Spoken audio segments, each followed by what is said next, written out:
বিসমিল্লাহির রহমানির রহিম। আসসালামু আলাইকুম। আজকের আয়োজনে থাকছে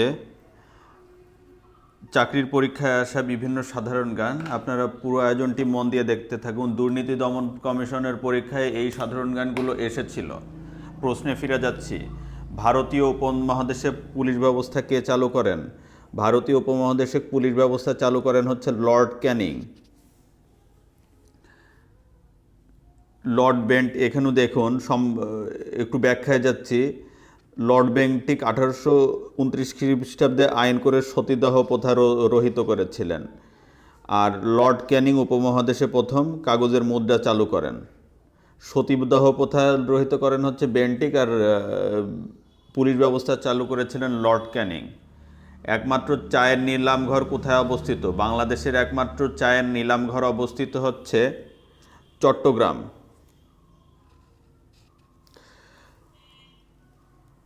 এই চায়ের নিলামঘর 1949 সালে স্থাপন করা হয়েছিল। বাংলাদেশ কত সাল থেকে জাতিসংঘ শান্তিরক্ষা মিশনে কাজ করে আসছে? 1988 সাল থেকে বাংলাদেশ জাতিসংঘের শান্তিরক্ষা মিশনে কাজ করে আসছে। 1988 সালে ইউনিমগ প্রথমবারের মতো এই শান্তিরক্ষী মিশনে বাংলাদেশ যোগদান করে। এই মিশনে দুটি অপারেশনে অংশগ্রহণ করে। ইরাকে ইউনিমগ এবং নামিবিয়ায় ইউনিট্যাগ মিশনে বাংলাদেশ যোগদান করেছিল। ইরাকে হচ্ছে ইউনিমগ এবং নামিবিয়ায় হচ্ছে ইউনিট্যাগ। এই মিশনে বাংলাদেশ যোগদান করে। বিশ্ব প্রকৃতি এবং প্রাকৃতিক সম্পদ সংরক্ষণ সংস্থার প্রথম অধিবেশন কোথায় অনুষ্ঠিত হয়? বিশ্ব প্রকৃতি এবং প্রাকৃতিক সম্পদ সংরক্ষণ সংস্থার প্রথম অধিবেশন রাশিয়ার আশগাবাদে অনুষ্ঠিত হয়। এটি 1948 সালে প্রতিষ্ঠিত হয় এবং এই সংঘটি হচ্ছে 1948 সালে প্রতিষ্ঠিত হয় এবং এর প্রথম অধিবেশন রাশিয়ার আশগাবাদে অনুষ্ঠিত হয়েছিল। ইউনিডো এর প্রধান কার্যালয় কোথায় অবস্থিত? পরের প্রশ্ন। ইউনিডো এর প্রধান কার্যালয় অবস্থিত হচ্ছে অস্ট্রিয়ার রাজধানী ভিয়েনাতে অবস্থিত। ইউনিডোর পূর্ণরূপ হচ্ছে United Nation Industrial Development Organisation. এটি 1966 সালে প্রতিষ্ঠিত হয়। ইউনিডিওর সদর দপ্তর হচ্ছে ভিয়েনায় অবস্থিত। কম্পিউটারের ব্যান্ডউইথ পরিমাপের একক কি? কম্পিউটারের ব্যান্ডউইথ পরিমাপের একক হচ্ছে বিট।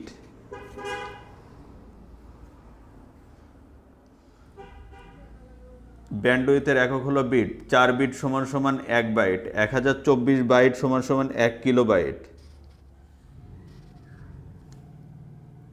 1024 কিলোবাইট সমান সমান 1 মেগাবাইট।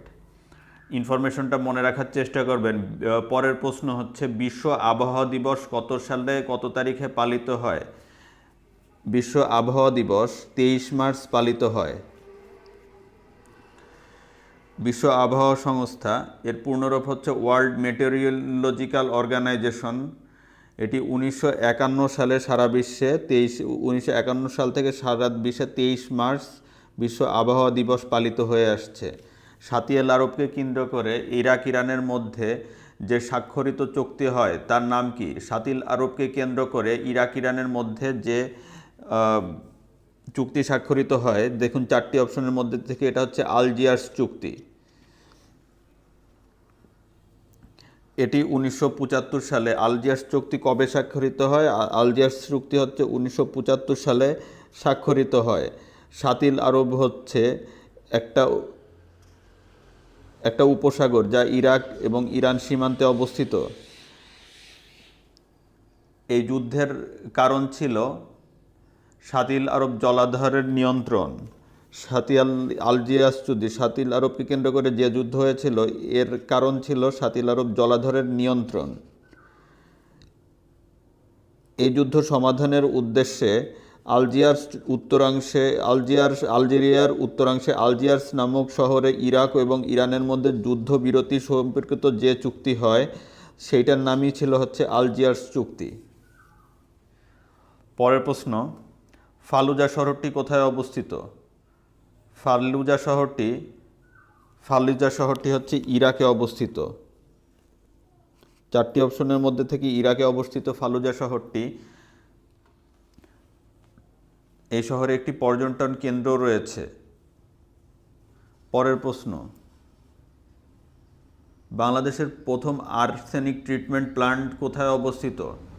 বাংলাদেশের প্রথম আর্সেনিক ট্রিটমেন্ট প্ল্যান্ট হচ্ছে টুঙ্গিপাড়াতে অবস্থিত। এটি গোপালগঞ্জের টুঙ্গিপাড়াতে প্রথম আর্সেনিক প্ল্যান্ট স্থাপিত হয়েছিল। এছাড়াও আর্সেনিক প্রতিরোধে 3 কলসি পদ্ধতি ব্যবহারের তাগিদ দেওয়া হয়েছে। নারগানো কারাবাখ কোন দুটি দেশের মধ্যে করিডোর?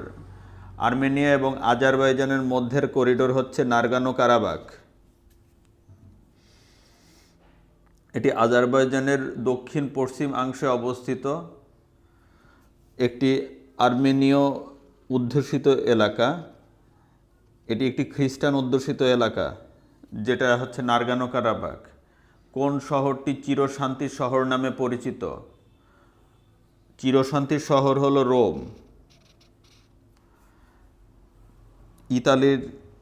এটি ইতালির একটি শহর। ইউরোপীয় ইউনিয়নের চতুর্থ সবচেয়ে জনবহুল শহরও হচ্ছে এই রোম। একে 7 পাহাড়ের শহরও বলা হয়ে থাকে। ইনফরমেশনটি মেনে রাখার চেষ্টা করবেন। বাংলাদেশের নৌবাহিনীর প্রথম রণতরী কোনটি? 4টি অপশনের মধ্যে দেখুন, বাংলাদেশের নৌবাহিনীর প্রথম রণতরীর নাম হচ্ছে বিএনএস পদ্মা। পরের প্রশ্নে ফিরে যাচ্ছি। বিএনএস পদ্মা কোথায় ব্যবহৃত হয়েছিল? পরের প্রশ্ন যাওয়ার আগে, বিএনএস পদ্মা ব্যবহৃত হয়েছিল হচ্ছে মুক্তিযুদ্ধে ব্যবহৃত হয়েছিল। বাংলাদেশ প্রথম টেস্ট ক্রিকেট দলের অধিনায়ক কে ছিলেন? বাংলাদেশের প্রথম টেস্ট ক্রিকেট দলের অধিনায়ক ছিলেন নাইমুর রহমান দুর্জয়। 26 জুন 2000 সালে বাংলাদেশ আইসিসি এর পূর্ণ সদস্য হয় এবং কিছুদিন পরে প্রথম টেস্ট ম্যাচ খেলে। টেস্ট ক্রিকেটে বাংলাদেশ দলের অধিনায়ক ছিলেন হচ্ছে নাইমুর রহমান দুর্জয়। বাংলাদেশের বিশ্বে প্রথম টেস্ট টিউব বেবির জন্ম কোন দেশে? জন্ম হয় হচ্ছে ইংল্যান্ডে। বিশ্বে প্রথম টেস্ট টিউব বেবির জন্ম হয় ইংল্যান্ডে। টেস্ট টিউব বেবির জনক হচ্ছেন ব্রিটিশ বিজ্ঞানী রবার্ট এডওয়ার্ডস। তিনি কৃত্রিম প্রজননের উপর গবেষণা করে 1978 সালে বিশ্বের প্রথম টেস্ট টিউব বেবি লুইস ব্রাউনের জন্ম ঘটান। সার্স রোগের ভাইরাস মানবদেহের কোন অংশে আক্রমণ করে? সার্স রোগের ভাইরাস মানবদেহের হচ্ছে ফুসফুসে আক্রমণ করে। সার্স ভাইরাসটি কেমন ভাইরাস? সার্স ভাইরাসটি হচ্ছে বিজ্ঞানসম্মত নাম হচ্ছে সার্স করোনা ভাইরাস। এই ভাইরাসটি খাটাস জাতীয় প্রাণী যেমন বিড়াল এবং বাদুড়ের সংক্রমণে হয়ে থাকে।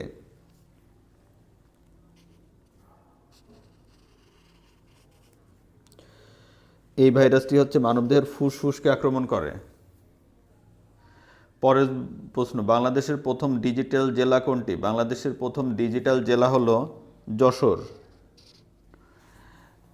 এটি হচ্ছে 20 ডিসেম্বর 2012 সালে এই যশোর ডিজিটাল জেলা হিসেবে স্বীকৃতি লাভ করে।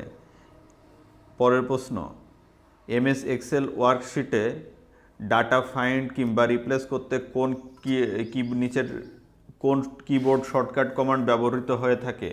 Ctrl+H নামক কিবোর্ড শর্টকাট কমান্ড ব্যবহৃত হয়ে থাকে।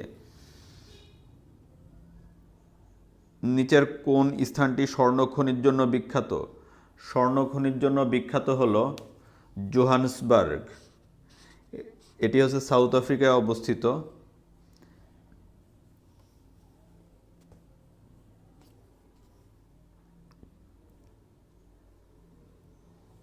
পরের একটু দেখবেন, এখানে অপশনের ক, খ, গ 3টি শহরই হচ্ছে দক্ষিণ আফ্রিকার শহর। কিংবার্লি, কেপটাউন, জোহান্সবার্গ 3টি শহরই হচ্ছে দক্ষিণ আফ্রিকার শহর। এবং ঘ অপশনটি হচ্ছে নাটাল শহরটি হচ্ছে ব্রাজিলের শহর। জোহান্নেসবার্গ হলো ঐতিহাসিক এবং বড় স্বর্ণখনি কিংবার্লি, এবং হীরক খনির জন্য বিখ্যাত হচ্ছে কেপটাউন, এবং দক্ষিণ আফ্রিকার এবং জোহান্নেসবার্গ হচ্ছে স্বর্ণখনির জন্য বিখ্যাত, এবং কিংবার্লি হচ্ছে বিখ্যাত হীরক খনির জন্য বিখ্যাত, এবং কেপটাউন হচ্ছে সাউথ আফ্রিকার রাজধানী এবং জনপ্রিয় পর্যটন কেন্দ্র। দক্ষিণ আফ্রিকা হচ্ছে স্বর্ণখনির জন্য বিখ্যাত, তারপরে হচ্ছে কিংবার্লি হচ্ছে হীরক খনির জন্য বিখ্যাত, এবং কেপটাউন হচ্ছে সাউথ আফ্রিকার রাজধানী। আজকের ভিডিওটি এ পর্যন্তই। আপনাদের যদি ভিডিওগুলো ভালো লেগে থাকে তবে আমার চ্যানেলটি সাবস্ক্রাইব করুন এবং নতুন নতুন ভিডিওর আপডেট পেতে পাশে থাকা বেল আইকনটি প্রেস করুন। এই চ্যানেলে মোটামুটি প্রতিদিনই ভিডিও আপলোড দেওয়া হয়। আপনি যদি প্রতিদিনের ভিডিওগুলো দেখেন তাহলে আপনার একটা ভালো প্রিপারেশন হয়ে যাবে। আপনি ভালো থাকুন, সুস্থ থাকুন। আপনার সুস্বাস্থ্য কামনা করে আজকে আমি ভিডিও এখানেই শেষ করছি। সবাই ভালো থাকবেন। আল্লাহ হাফেজ। আসসালামু আলাইকুম।